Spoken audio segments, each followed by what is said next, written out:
जैसा जीव कर्म करता है वैसा ही उसको फल भोगना पड़ता है।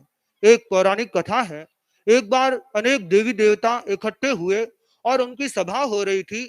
और सभा में किसी देव ने कहा कि इस धरती पर सबसे मैली तो गंगा है, क्योंकि गंगा सब मनुष्यों के पापों को धोकर आती है, इसलिए सबसे ज्यादा पाप को वहन करने वाली गंगा है।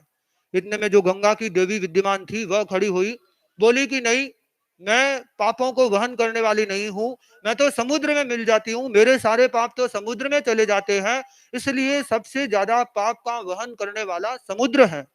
समुद्र का देव था वहां उपस्थित था, वह खड़ा हुआ, उसने कहा नहीं नहीं, मेरे पाप तो भाप बन करके ऊपर उड़ जाते हैं, इसलिए मेरे भीतर भी पाप का वहन नहीं है।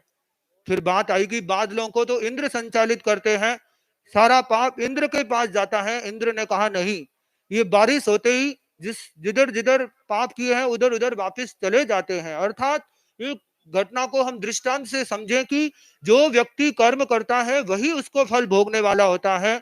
जो पापकारी प्रवृत्ति करता है, 18 पापों का आसेवन करता है, वह फल उसी को भोगना पड़ता है। और इन कर्म बंधन का जो मुख्य कारण है वह राग और द्वेष है। रागो ये दोषो वियकम अभियम कम्मम च मोह पवम वयंती कम्मम च जाई मरणस्य मूलम दुखम च जाई मरणम वयंती। ये राग और द्वेष कर्म के बीज है।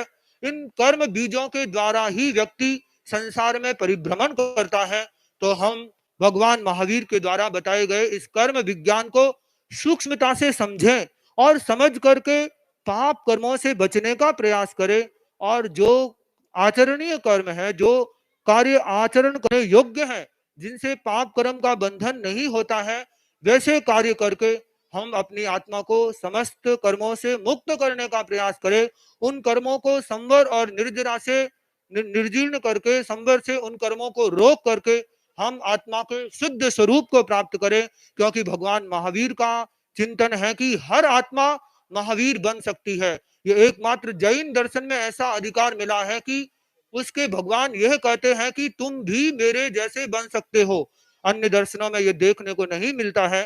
तो हम सब, जो भगवान महावीर ने हम सबको एक अधिकार दिया है कि हर आत्मा में अनंत शक्ति है, वह अपने पुरुषार्थ से, सत्कर्म से महावीर बन सकता है। हम सब महावीर बने। परम पूज्य आचार्य श्री महाश्रमण जी का जो पथ दर्शन, मार्गदर्शन मिले, उस वह भी हमें महावीर बनने की दिशा में गतिमान कर सकता है। उसको हम आचरणों में लाएं तो हमारा निश्चित तौर पर कल्याण होगा। ओम।